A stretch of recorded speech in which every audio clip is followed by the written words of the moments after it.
Estimados irmãos e irmãs, nós estamos iniciando o Tríduo Pascal com essa missa chamada Missa em Cena Domini, ou Missa da Ceia do Senhor, ou Missa de Lava-Pés.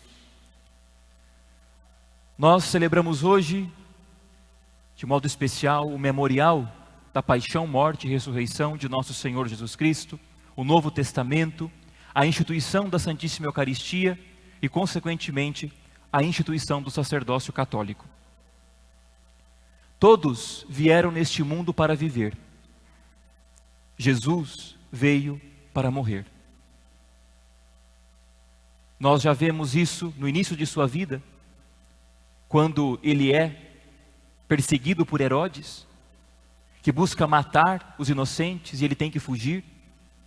Nós vemos isso quando Nossa Senhora vai apresentá-lo no templo e Simeão diz: este menino vai ser causa de contradição, de queda, de reerguimento, e uma espada de dor transpassará a tua alma, sem falar das próprias vezes que ele mesmo preanunciou a sua morte, dizendo que deveria morrer, sofrer, ressuscitar. Por isso, nosso Divino Senhor veio para este mundo para morrer, para se imolar em sacrifício. Era natural então que houvesse um memorial da sua morte. Ele, sendo Deus, não deixaria esta memória nos homens, para que os homens fizessem isso, mas ele mesmo deveria instituir este memorial que ele fez na última ceia. E este seria o memorial da nova aliança. A antiga aliança, nós ouvimos na primeira leitura do livro do Êxodo, em que a Páscoa era celebrada por quê?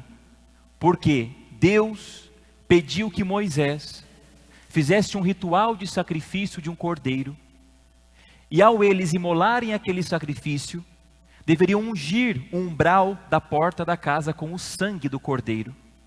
E Deus passou com o anjo exterminador no Egito, e por onde o anjo passava, morriam todos os primogênitos dos egípcios. Mas por onde o anjo passava, e aquela casa estava marcada com aquele sangue do cordeiro, as crianças hebreias viviam. Por isso vem o nome de Páscoa, de passagem, Pachá. O anjo exterminador passou, e Deus livrou os filhos dos egípcios. Mas depois, Deus fez uma aliança com Moisés na montanha. Moisés reuniu as 12 tribos de Israel, e Deus fez um pacto, uma aliança com o seu povo, constituiu um povo. Moisés pegou o sangue daquele cordeiro, aspergiu sobre as 12 tribos, e ali fez uma aliança. Mas Jesus vem agora fazer uma nova aliança, porque este mesmo povo traiu a aliança que tinham feito com Deus. Se prostraram diante de deuses falsos, pecaram por idolatria, foram levados ao exílio. E Deus mesmo vem fazer uma nova e eterna aliança. Agora não mais com Moisés como mediador, mas o próprio Jesus. Não mais com um cordeiro, mas o próprio cordeiro que é ele mesmo. Não com sangue de animais, mas com o próprio sangue dele. Jesus reuniu os 12 apóstolos para lembrar das 12 tribos de Israel, e a partir dos 12 fazer um povo novo, o novo povo de Deus que somos nós. Em um ato tão sublime, ele marcou naquela ceia a aliança com o seu próprio sacrifício, e assim a antiga foi substituída. Ele instituiu para toda a eternidade o seu memorial, como nós ouvimos na segunda leitura de São Paulo aos Coríntios. Jesus tomou o pão, deu graças, partiu e deu a seus discípulos dizendo: tomai todos e comei, isto é o meu corpo. É o meu corpo. Pronome possessivo no singular. É o meu corpo. Não simboliza, não representa. É o meu corpo, que será entregue por vós. Com isto, ele estava partilhando da sua própria paixão com aqueles apóstolos. Depois ele tomou o cálice com vinho e disse: isto é, não simboliza e não representa, é o meu sangue, o sangue da nova e eterna aliança, que será derramado por vós e por todos para a remissão dos pecados.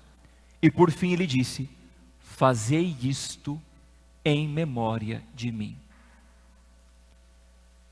Ele, com este gesto, com esta palavra de ordem, fazei, ele pediu para que a sua igreja repetisse, renovasse, estendesse pelos séculos aquele sacrifício incruento, ou seja, um sacrifício sem derramamento de sangue, como iria acontecer no dia seguinte, em que ele iria derramar o seu sangue, mas ele antecipando aquele sacrifício cruento na cruz, entregou aos seus apóstolos o seu corpo e o seu sangue, para que até o fim dos tempos a missa fosse celebrada.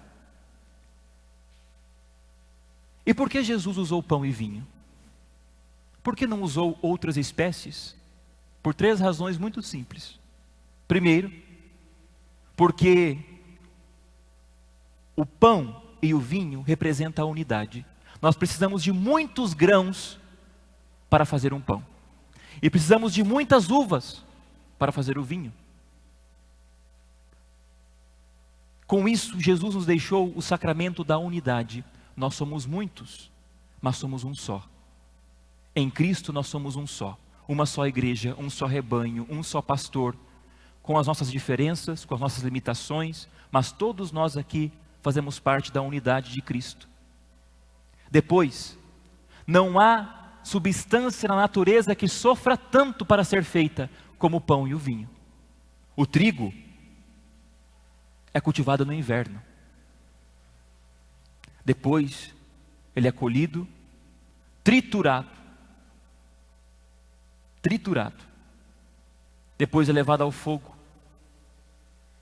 para ser feito o pão. Passa pelo seu sofrimento. A uva tem que ser pisada, esmagada. Ela passa pelo seu sofrimento.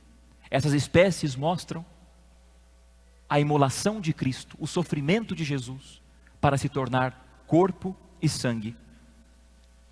E não há outra substância no mundo que alimentou tantos homens e mulheres quanto o pão e o vinho. Em todas as culturas, de todos os povos, de todas as épocas, o pão e o vinho foi sempre o alimento do ser humano. Por isso que quando nós levamos ao altar o pão e o vinho, nós estamos levando a nós mesmos. Nós estamos levando a humanidade até o altar. A humanidade que foi assumida por Jesus, para que o Pai possa transformar em corpo e em sangue. Pelo fato desse memorial ter sido instituído pelo Senhor e não pelos discípulos, Cristo desejou que ele fosse eterno. Então pediu aos apóstolos que anunciasse a sua paixão até o fim do mundo. Enquanto Jesus olhava para a frente, para a cruz, os apóstolos, quando celebravam a missa, olhavam para trás, para o Calvário. Por isso, a missa aconteceu uma vez só. É um único e eterno sacrifício, que nós presentificamos no tempo da história, este ato, a cada missa. Repetimos um único ato. Só existe um sacerdote, Jesus, do qual os padres e os bispos participam.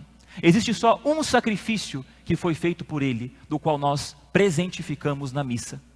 A missa não é uma recordação da última ceia. A missa não é uma memória, como se nós assistíssemos um vídeo de algo que aconteceu. Não, nós celebramos na missa a liturgia do céu. Nós celebramos o Cristo Rei, o Cristo que já está imolado no céu, como nós rezamos. Imolado já não morre, e morto vive eternamente. É o Cristo que está no céu, vivo e ressuscitado, que desce até as espécies eucarísticas, presentificando este mistério de 2000 anos. Por isso que cada missa é a primeira, a única e a última. Por isso que a igreja se reveste com os seus ornamentos, o padre de paramentos, porque nós não estamos celebrando uma coisa humana. Nós estamos celebrando uma realidade do céu, a antecipação da eternidade na terra. Isso é a liturgia, isso é a missa. Isso é o memorial da paixão, morte e ressurreição do Senhor. E deu aos seus discípulos. Ele deu o pão, porque qualquer pessoa que ama quer ficar perto, qualquer pessoa que ama quer ficar próxima, e Jesus achou uma forma muito melhor de ficar próximo, que é ficar dentro. Se todos nós aqui pudéssemos morrer e achar uma forma de permanecer com os nossos, quem não gostaria? De morrer e ficar? Quem poderia fazer isso? Só Deus, e Ele fez.